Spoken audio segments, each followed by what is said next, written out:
Hello everyone, Dr. Emmerich here, and today I want to talk about writing for social media, but specifically how to create an effective social media post. So if you're going to put something on your Facebook platform or your Instagram, how should you write that in order to engage your audience and possibly convert them into customers or convert them to want more information from you so that they follow you on your social media platforms. So how to write good social media posts. So there's 5 things I suggest.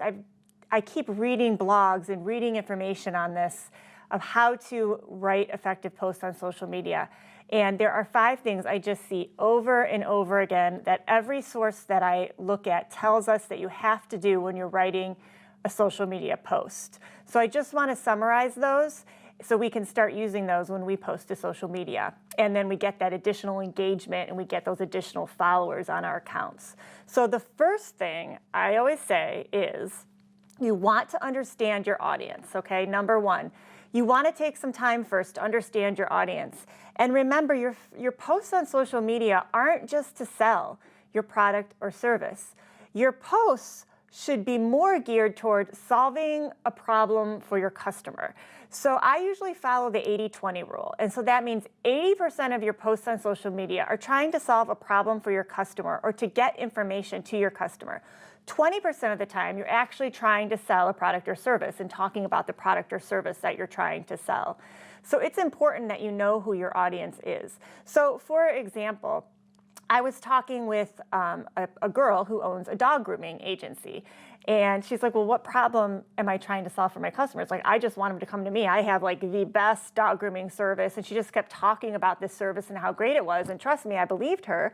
But there was problems that she needed to go out and find that her customers had. And so we started asking questions. And one really good one that we found was a lot of her customers, her dogs didn't like brushes. Like they saw a brush and they quivered or they ran away from it. So a good problem for her to solve was how to get your animals to like the brush and to enjoy being brushed. And she can research that. She probably actually even knows the solution and start putting those solutions out there on social media to her customers so they can have some ideas on how to get their animals to enjoy being brushed. Another problem her customers had were how to keep their animals clean and how to get them to like brush off dirt and mud after a rainstorm, and they couldn't keep them clean and they were constantly trying to, rub them with blankets or whatever. So she could solve that problem, how to keep your animals clean, some tips that you can have. She put together some supplies you want to have right by the door when your animal comes in, maybe from being outside, that are really helpful in keeping your animals clean. So she started to ask and solve those kinds of problems for her customers 80% of the time, instead of just trying to talk about this great quality dog grooming business that she has. So it does take time, and I always say you have to do a lot of social listening. You'll hear me talk about social listening all the time, and that's the way to get out there on social media and listen to your customers to find out what problems they have. I have another video on social listening where I teach you how to do social listening, and I always recommend Feedly just because I use it. And that's feedly.com, and that's where I go, and it really just goes out there on the internet and summarizes a lot of data in one place for you. So I also say it's more important on social media that you are talking about the why. Why did you go in business in the first place? And not the what or the how. So think about that why first of all. So the number 1 thing is probably the biggest thing and the most time-consuming thing to do. But you want to earn respect from your customers and you want to get followers. And in order to do that, you have to solve a problem for them and give them information that they need and they want. So the number 2 thing is to make sure that your posts are short. I say shorter, and I usually say from 1 to 3 sentences, although sometimes you can have longer posts than that. And to make sure you're using very powerful words in your posts on social media, because they're almost like headlines. So you don't want to use a lot of little words. You don't want to use words like super or great. You want to use more powerful words. So I found I've been looking, and there's a lot of charts out there that you can use. This just happens to be my favorite one. And I just kind of use charts like this, and I just skim through them and I look for words to replace some of those, silly little words that I have, like, oh, this is a good idea. And I'll go here and I'll look, and they'll, maybe profound is a better word to use, or amazing. And it really helps you try to replace some of the words that you're using when you're writing with more powerful words. So I found this chart. I have it on my website, and I'll put a link to my website in my descriptions and comment sections to this video so you can have access to this. But it's just useful if you're writing posts for social media to have a chart like this around and to use some of these words. So I do say 1 to 3 sentences. People don't tend to read more than 1 to 3 sentences on social media. If you have a lot of followers and you're well respected and you're trying to get a certain specific piece of information out there, perhaps that's a time where you could have more than 1 to 3 sentences. But in general, it's important to keep it short. And it's okay, though, because you might be linking to more information or to an article that they can read, which is really what you want to do in these posts. So that's number 2, using these powerful words, keeping it short and simple. And the third thing is to make it visual. Find some kind of graphic or some kind of picture you can put out there in your post. And I've read this over and over again, that consistently posts receive more likes if there's some kind of visual attached to them. So people are going to skim over words, but they're going to stop and look at your visuals. So take some time to put a visual together for your social media posts. There's all kinds of graphic software that I put out there on my website. My favorite one is Canva. Canva.com, and I always get my students to use Canva because it's free. It's mostly free. There's some advanced pictures that you have to pay for, and they just have some really great pictures, some really great art that you can put together. It's really quick and simple just to add that photo to any social media post. So Canva is a great place just to look for something that can enhance your post a little bit. I have some more data down here that I found. Content with relevant images gets 94% more views than content without. And 94 equates to almost double the views, and the boost is noticed across all topics and all categories. So the image just keeps giving and giving. And tweets with images receive about 150 more retweets than tweets that don't have images. And I often don't even think of Twitter as a visual platform, but it has becoming more and more visual. So you want to think about adding that visual content to your posts. So the third thing is always having some kind of call to action or and I like to say, and a link to your website or wherever people can get more information. So what are calls to action? So after they read your post, it is something that you want your customers to do or your audience to do. Maybe you want them to read more. Maybe you want them to go to your website. Here's a whole bunch of examples that I have. Download now, learn more, search now, sign up today, buy now, apply now.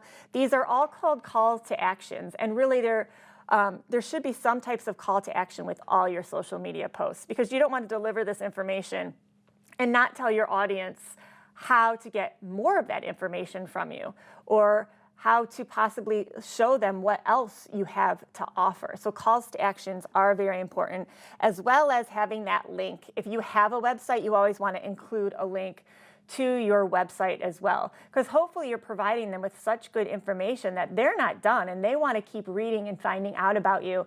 And customers aren't going to take the time to go look, so you have to make sure that you're making it super easy in your posts for your customers to get more information from you. So always have calls to actions and links. And then the fifth thing is to utilize hashtags and mentions. So hashtags are still very popular and one of the best ways for people to find you on social media, because a lot of times people will research hashtags, and through those hashtags they will find you, and you won't show up in a specific hashtag unless you're putting them in your posts. So you need to do some hashtag research as well. And you can really just go to any social media platform, and in the search box at the top here, I'll click over to Facebook for us here. And in that search box right here at the top, you can just start putting in different hashtags to see if anything shows up and to see if they're popular. So for dog grooming, for that example, she might want to come up here and just put hashtag dog grooming, hashtag how to keep your pet clean, and just start putting in all those hashtags until she sees the one that are the most popular for the audience that she might want to get on social media. And then she'll want to use those hashtags in her posts. So it's also a good idea to rotate your hashtags, not use the same ones over and over again, and not to use too many hashtags. 1 or 2 is great, maybe 3 to 5, but more than that, and it just gets a little overwhelming, and it just becomes a better idea to rotate your hashtags than to just have a long list of 10 hashtags in every single post that you have. So hashtags and then mentions. Mentions is when you have a post and you talk or mention somebody else in your post. And this isn't always relevant, but if you can mention somebody, it's always a good idea because it gets their attention to you and to what you're posting on social media. And what a mention is, it's going to have the @ sign and then that person or that business's name. So let's look at some examples. I pulled up this example of this social media account right here to show you what a mention looks like. And a mention is, like I said, just that @ and they mentioned Nike support. So Nike is a big company here, but they're mentioning it because they're talking about Nike specifically, and they want to mention @Nike support. Here's another @Nike support. Here they're mentioning a specific person, and that's okay too. Businesses or people to have mentions is very good. But you can see how those are utilized in these social media posts very simply. Just finding out really what their username is, their call sign is, and it's usually that @ sign and the name, and including them in the post. You do not want to overuse these, though. You don't want to mention people unless you have a really good reason to, because you don't want to just overuse social mentions. But if you do have a good reason to mention somebody or to bring them to your post, you always want to consider having some type of social mention in your social media. And while I'm here, I'll just show you another example. This is another example of a social media post. And it's very visual. It's a cartoon, Motivational Monday. And it's for this organization called Loot Crate. And they really use everything that we're talking about. And they're short and sweet. You can see this is just short. It's very visual. It has a hashtag for Motivational Monday. It has other hashtags that are branded for their own company. And it's a short and sweet way to get information. They have a call to action. They have, like my page right there. They make it really easy. And you don't have to go looking for more information. You can like their page right here. They don't have any social mentions, but they are trying to solve a problem by giving people motivational information. They're using those hashtags. It's short and sweet. They're using very good language, very concise language in their social media posts. So another example of what one looks like. Another example, and I always look, I always use Dove chocolate. Here it is, sorry. Dove chocolate as an example of some good social media posts. So this is the Dove chocolate Facebook page. And they use terrific visuals in their social media posts, but they also have a campaign where they're working with international entrepreneurs and especially women entrepreneurs in underprivileged countries.